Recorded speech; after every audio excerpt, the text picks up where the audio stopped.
I'm reading, it seemed like everybody from Sports Illustrated to Fox Sports to even the LSU local media here in town was spending time in your hometown. How was the week off? Were you able to tap out for a little bit? Yeah, it was great. I'm sure Joe and LSU needed a break, but Robin and I needed a break too. So it was fun to just not have to worry about travel and the game down south. So it was fun. But I'm ready to go again. I'm going to the Bobcat game on Wednesday night here. We got a big one of those midweek games. So I'm back in the football attendance mode for sure. Well, there was a ton of media coming out about your son last week, obviously, with the big game on the horizon this Saturday in Tuscaloosa, and learning some things about your family is that the ties for this LSU-Alabama game for you don't just go with Joe as the quarterback for LSU. You've got pretty good relationships with some of the coaching staff over at Alabama, in particular Burton Burns. Tell our listeners about some of the coaches and relationships that you have built up on the sidelines. Well, Burton was from New Orleans and played at Nebraska, and I was from Mississippi and played at Nebraska. We were the same class, and so we had a lot in common. Became good friends, and just through coaching over the years, that is one of the actual few guys that we've been able to stay in touch, and so. He was involved in the recruiting of Joe at two different times. One in in high school, and then there was conversation, in the transfer process. And then Dan Enos, who left after this year, was one of the first to offer Joe when he was the head coach at Central Michigan, and we had coached together at North Dakota State. Dan is now at University of Miami, but so yeah, I did have some relationships with some of those guys, and it did play out somewhat in the recruiting process. It seems like Cincinnati and LSU were the two players when Joe was transferring. Was Alabama ever considered? No, not really. I mean, again, conversations with both Burton and Dan during that time, but they were concerned that one of the quarterbacks, I don't even think at that time they knew 100% which one might transfer, and so they were covering their bases if that happened. But part of our process was to do our research, and there was no way that Joe was going to go somewhere where there was for sure one established quarterbacks, and definitely not two, not because he was afraid of the competition, but just because if that would have been the case, Joe would have just stayed at Ohio State and saw it through. So, but it was always nice to hear from big time programs like Alabama, and I'm sure Joe would tell you the same. Coach, I want to ask you about some interesting perspective that only comes from being a family member of a player in this game. What is it like?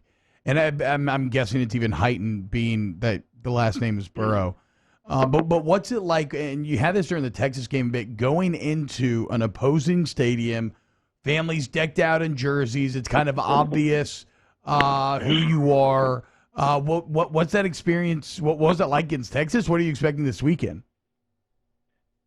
Well, most of the time people are respectful and it's fun, but there's always a few that might yell some things that you wouldn't want your kids to hear. But Alabama is we're actually going to a friend through the family of an Alabama. We're going to an Alabama tailgate. But wow. We'll still have our gear on representing Joe and LSU, and it'll be a lot of fun.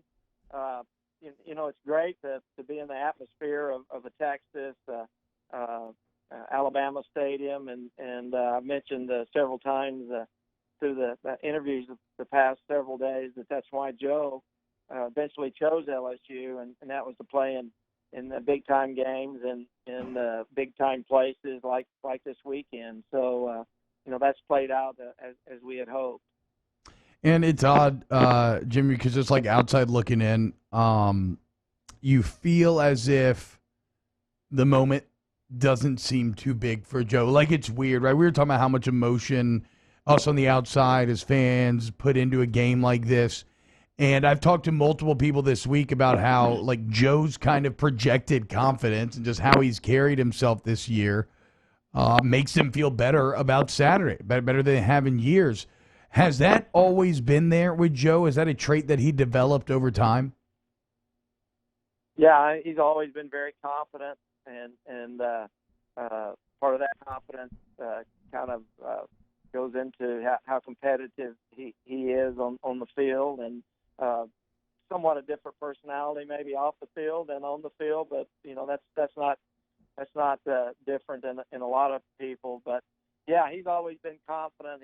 He's always wanted to be the guy that had the ball in his hands at the end in basketball or up the bat in baseball, and all that's carried over certainly in the college football. So I know he's confident and excited, but he knows it's quite a challenge also. One of the things that I learned in reading a lot of the media leading up to the game is that Joe separated his shoulder going into this game last year on the Thursday. I don't think a lot of people knew that around here. That game was enormous, obviously, in Baton Rouge a year ago. What did Joe talk about in his experience in this game, this LSU-Alabama matchup for the first time? But really, he never said anything to us too much about that. I'm not sure the extent of what really happened. I haven't ever talked to the trainers or anything, but he just knew that at that particular day they had a great plan on defense and were the better football team. So it was a struggle. Alabama did have a great game plan. I think they did play some different things on defense, and I think one of the reasons he's so confident this year is that he just thinks they're much better prepared to handle really anything that an opposing defense throws at them. And there's been a lot of different things by a lot of different coordinators to try to slow them down.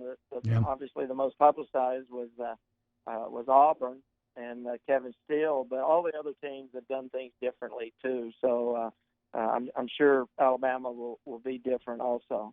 Do you anticipate that? I mean, for the success that they had in the first half of the season and the defensive coordinators that they see down the stretch, them to see just things that they have not seen on film because of how effective they are?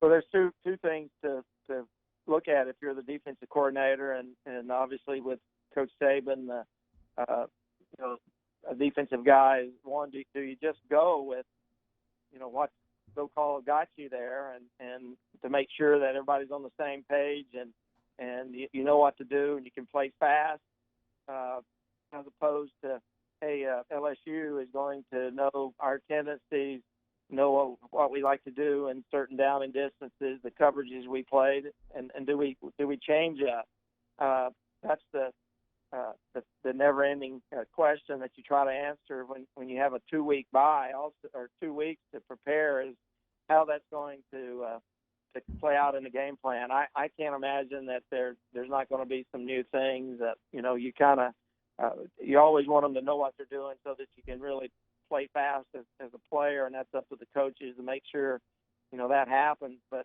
there's going to be some new wrinkles out there for sure. Outside perspective, what do you make of LSU Alabama? Somebody that hasn't been in the forest for so long. Well, it's a great rivalry. As you guys know, I did grow up in Mississippi, and so that's always been a big part of the Southern tradition, SEC tradition. And my first game ever at Ole Miss on the freshman team was against LSU, and even though it was seems to be in prehistoric times, I do still remember that we look forward to that because again it was LSU that we're playing, even though it was a freshman team back then. So Alabama's looking at it as the same way. hey, it's LSU. It's a big game, and it's always been a big part of SEC football. Enjoy Tuscaloosa. This weekend should be really cool, and I can't imagine the experience is going as Burrow's dad down to campus this weekend. It'll be college football's epicenter. Thank you for your time as always.